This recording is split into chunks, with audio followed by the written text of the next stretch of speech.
Jadi saya dari kelompok 1 akan mewawancarai bersama Mas Alif selaku manajer pemasaran dari Coklat Mojopahit tentang apa sih nama lokal atau tentang apa aja tanaman kakao di sini. Selamat pagi Mas. Jadi boleh tanya sedikit nggak Mas tentang kakao? Dan untuk nama lokal atau spesies yang di kakao yang ditanam di sini ada apa aja sih Mas? Untuk induknya sendiri coklat itu ada 3 jenis utama ya, jadi Criollo, Trinitario, sama Forastero. Jadi Criollo ini induk utama yaitu kakao mulia atau disebut nama kakao edel. Terus ini memiliki keunggulan coklatnya itu lebih enak, terus dan lebih awet dari hama, tahan hama. Tapi sulit untuk dibudidayakan. Sedangkan untuk yang Forastero sama Trinitario itu gabungan dari Persilangan. Ya, persilangan itu. Sedangkan untuk jenis coklat sendiri dari penelitian Puslit Kakao Jember itu ditemukan persilangan kakao itu ada 500 jenis. Wow, banyak banget. Yaitu yang dikembangkan di Indonesia.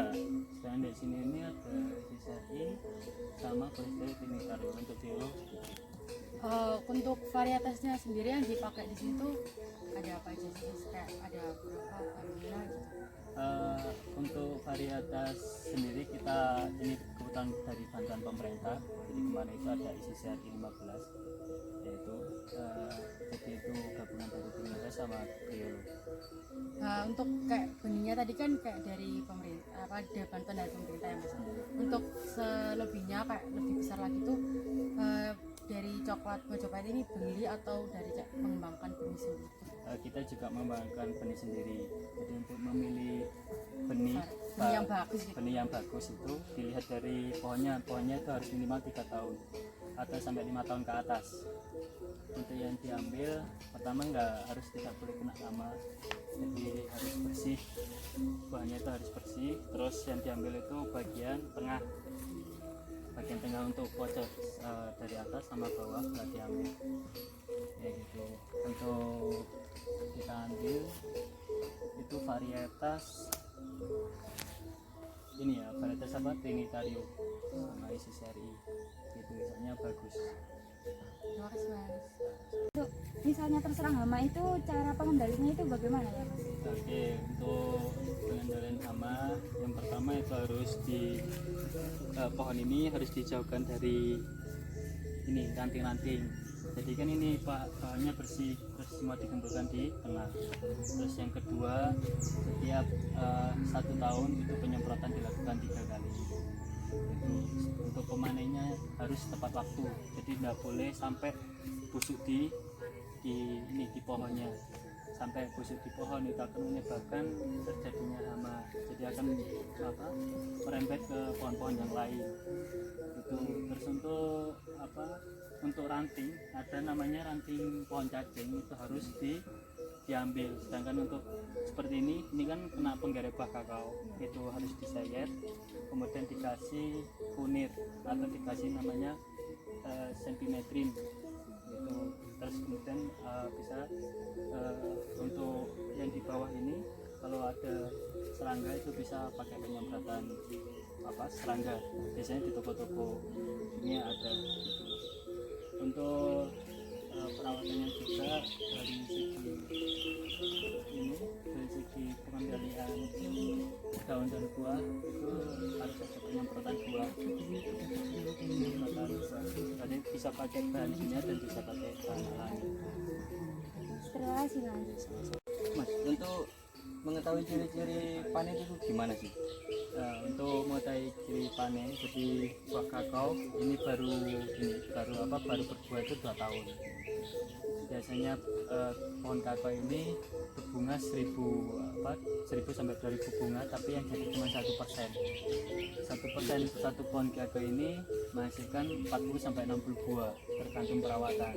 Nah, untuk ciri-ciri panen sendiri, buah kakao itu ada yang warna hijau, ada yang warna merah. Ya, yang warna hijau ini nanti setiap panen itu 6 bulan. 6 bulan. Nanti warnanya kuning, sedangkan yang warna merah itu matanya warna oranye. Jadi warna oranye. Nah, untuk cara pemainannya itu harus pakai gunting. Iya, pakai gunting ranting. Jadi harus mepet ke sini. Ya, dipres. Biar apa? Tujuannya nanti bisa berbunga lagi. Biar tidak mudah kena penyakit.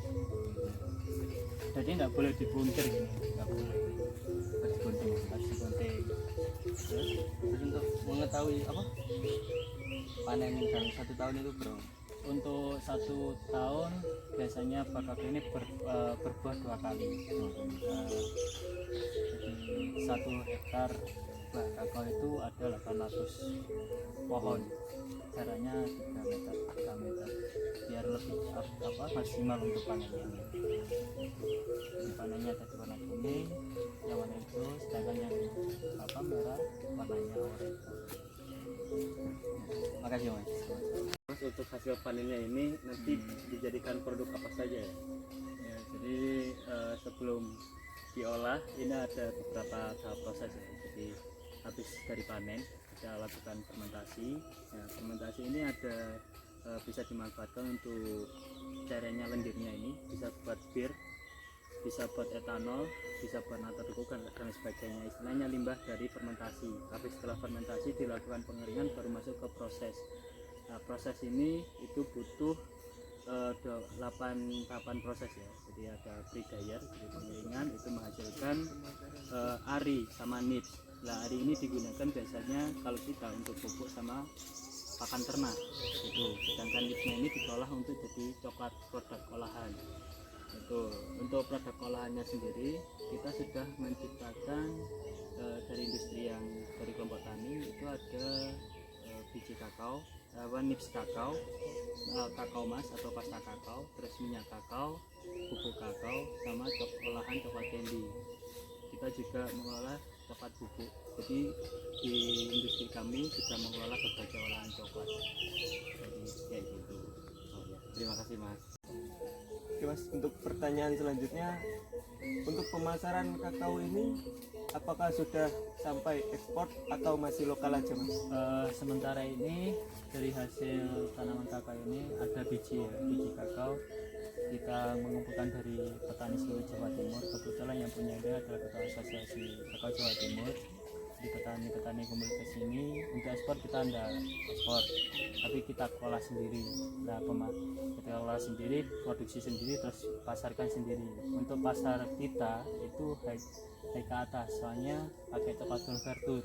Jadi coklat konvertur ini coklat terbaik, sedangkan yang di pasaran itu kan coklat kompon kebanyakannya. Nah, coklat konvertur ini kita targetkan untuk bubuk kakao sendiri, kita jual pakai franchise. Terus kita jualkan ke kafe, ke restoran, sama ke sekolah-sekolah gitu. Terus kemudian untuk candy-nya kita jual ke wisata desa itu, di tempat wisata. Untuk candy-nya juga kita sudah kerjasama dengan hotel, yaitu bintang 5 ke atas, masuk Grand Mercure, terus Grand Davang dan sebagainya, itu sudah kita kerjasama. Dan kita juga melakukan pemasaran melalui buka outlet galeri gitu, dan kerjasama sama UMKM. Dan seperti itu untuk pemasarannya sendiri gitu. Tapi ini masih akan terus berkembang dalam pemasarannya. Terus ada lagi Oke mas, ya. terima kasih. Sekian wawancara dari kelompok kami. Apabila ada yang kurang berkenan mohon dimaafkan dan terima kasih.